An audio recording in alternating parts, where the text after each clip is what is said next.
ایک بات زندگی میں ہمیشہ یاد رکھنی ہے کہ دعائیں ہمیشہ قبول ہوتی ہیں، اور تہجد کی دعائیں تو ہوتی ہی ایسی ہیں جن کے نصیب میں کن کے سوا کچھ نہیں ہوتا۔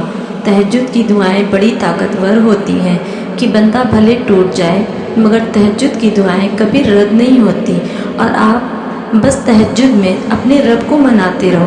ایک بچہ جس طرح رو کر اپنی بات منوا لیتا ہے، تو بس تم بھی اپنے رب کو رو رو کر اپنی دعاؤں سے منا لو، کیونکہ وہ رب 70 ماؤں سے بھی زیادہ محبت کرتا ہے تم سے۔ ماں تو بن منائے بھی مان جاتی ہے، پھر وہ اللہ تمہاری اتنی دعاؤں پر، اتنے رونے گڑگڑانے پر بھلا کیسے نہیں مان سکتا؟ وہ تو کہتا ہے کہ جب تم تہجد تک آئے ہو تو بھلا خالی ہاتھ کیسے لوٹا دوں میں تمہیں؟ وہ دیتا ہے، وہی دینے والا ہے، اور وہ بہت نواز دے گا تمہیں۔ تم بس اپنے خالی جھولی اس کے سامنے پھیلا کر مانگتے رہو، اور تب تک مانگتے رہو جب تک وہ تمہیں نواز نہ دے۔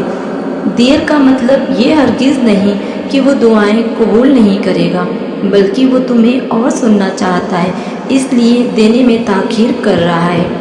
اس نے تہجد کی توفیق دی ہے تمہیں، تو تمہیں تمہاری دعاؤں سے مانگی ہوئی چاہت بھی نواز دے گا، انشاءاللہ۔